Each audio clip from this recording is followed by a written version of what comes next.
Reboots are taking over the movie world lately, and now even Harry Potter is getting a fresh start. Yep, they're bringing back the entire story with a brand new cast, and some of those casting choices have definitely stirred up strong reactions. So, let's go over who's confirmed so far and see what all the fuss is about. Starting with the big one, Albus Dumbledore. The role's going to John Lithgow, a 6-time Emmy and 2-time Tony Award winner. It was a huge decision. This is the last big role I'll probably play. You've seen him in The Crown, Dexter, Third Rock from the Sun, Shrek, and Interstellar, just to name a few. The man's got serious range. In the original films, Richard Harris played Dumbledore at first, then Michael Gambon took over. I was a huge admirer of Michael Gambon. I never met him, but I always kind of idolized him. And Michael Gambon and I happened to have the same birthday. So I thought that was a kind of wizard-like touch. Now, imagine Lithgow with a long wig and that signature beard. Honestly, I can kind of see it. Next up, Minerva McGonagall.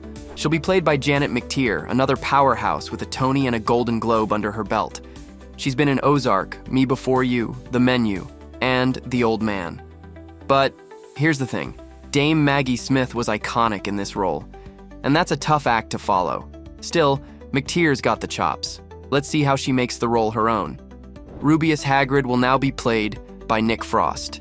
Yep, the guy from Shaun of the Dead and Hot Fuzz. I can get better every role I do, every actor I watch, every director I work with, every script I read. A fun pick for sure, considering Hagrid's warmth and humor. But Robbie Coltrane is still beloved for his portrayal, and many fans are having a hard time imagining anyone else with that wild beard and umbrella wand. There's no Hogwarts without you, Hagrid.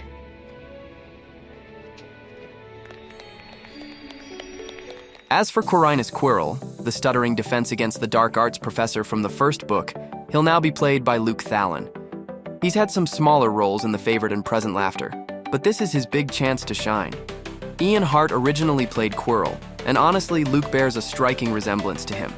He's got the potential to bring that same quirky energy and mystery to the role.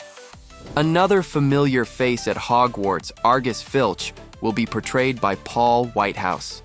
Known for The Fast Show, The Death of Stalin, and Tim Burton's Alice in Wonderland movies, Whitehouse definitely has the range to bring Filch's bitter energy to life.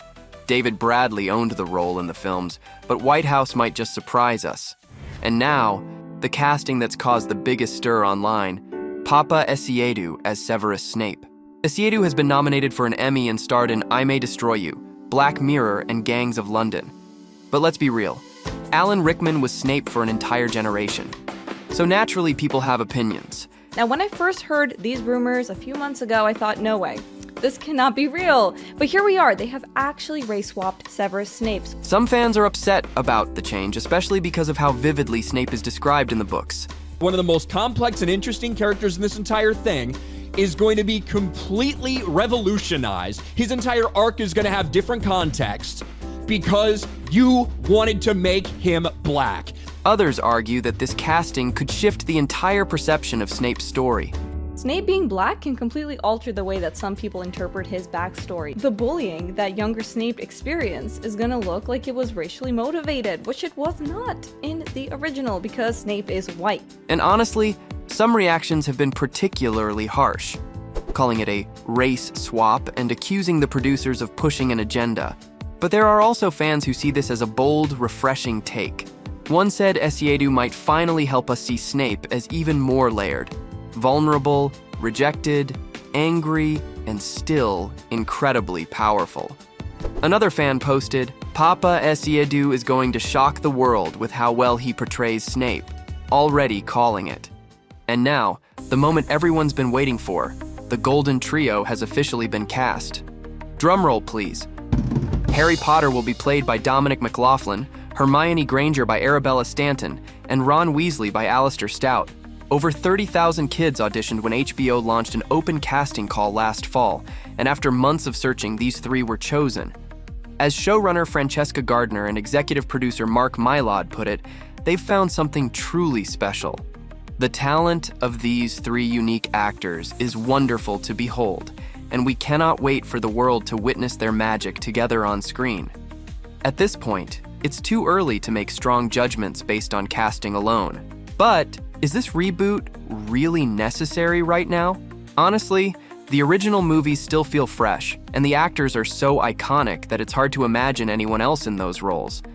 But hey, a new generation might be less attached to the originals and could love a fresh, modern take on the Harry Potter universe.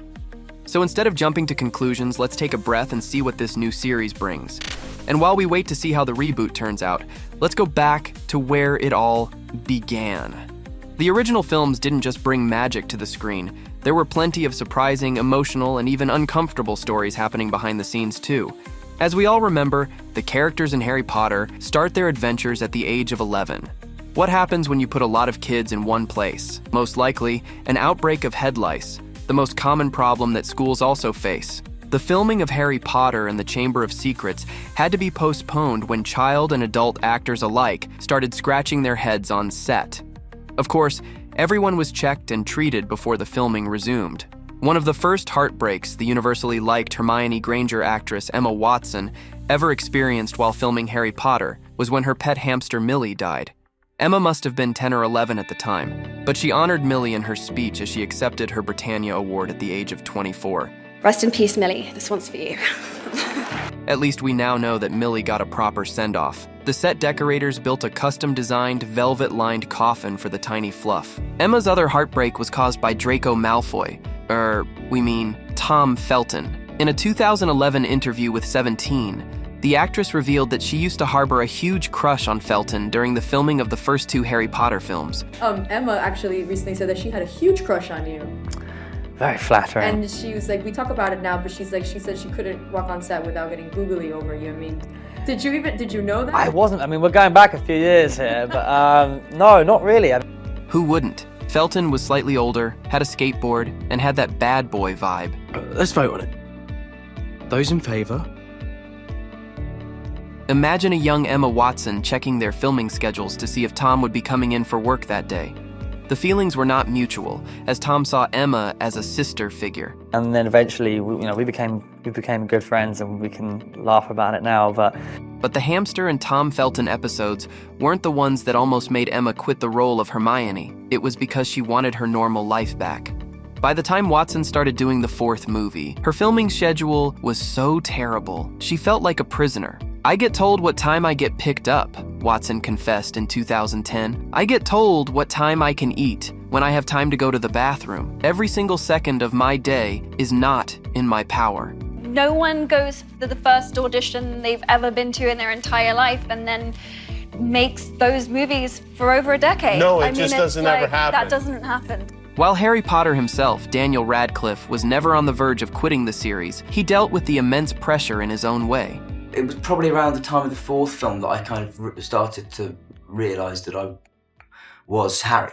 Over the years, Dan has opened up about the drinking problem he developed while being the face of a huge franchise. It got so bad he drank every night. I have a very addictive personality. It was a problem, Radcliffe explained to Heat magazine. People with problems like that are very adept at hiding it. It was bad. He never drank while on set, but he did have days when he would come in while still hungover. I can point to many scenes where I'm just gone, dead behind the eyes. So let's celebrate. Who's thirsty? Mr. Potter, you know very well we do not allow alcohol on these premises. Don't worry, it's just butterbeer. Is it? The thespian world in Britain is famously small. This can lead to some really awkward situations. So, get this. Professor Gilderoy Lockhart cheated on Professor of Divination, Sybil Trelawney, with none other than Bellatrix Lestrange. In normal people speak, the story goes as follows. Kenneth Branagh was once married to Emma Thompson. The golden duo of the British cinema appeared in several renowned movies together, like Much Ado About Nothing, Look Back in Anger, Dead Again, and Peter's Friends. While they were still married, Branagh went on to direct and star in Mary Shelley's Frankenstein. It can be said that he started both the new project and a new love affair with co-star Helena Bonham Carter, which, as is widely believed, ended his marriage with Thompson. Your skills, after all, are legend. Very well. So how was it starring in the same mega franchise as your ex-husband's ex-lover? In 2013, Emma Thompson sat for an interview with Sunday Times. She described herself and Bonham Carter as slightly mad and a bit fashion-challenged, probably the qualities that made Branagh fall in love with both of them. The actress went on to say that she just didn't have the energy to hold on to something that happened in the past. Helena and I made our peace years and years ago, Thompson said. Classy and professional.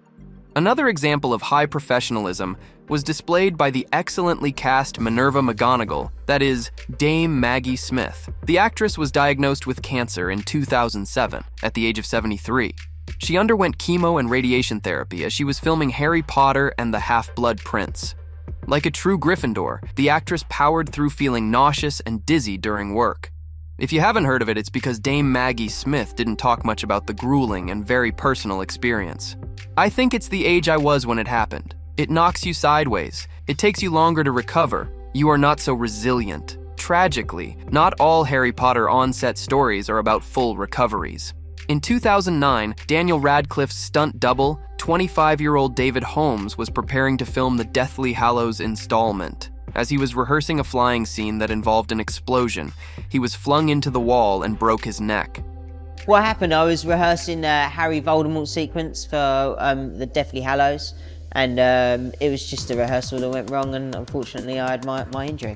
The accident left him paralyzed from the torso down, with only limited movement in his arms and hands. And yet, as David recalls, his first thought was not for his own well-being, but about bothering his parents. My first thought was, don't ring Mum and Dad. I don't want to worry them.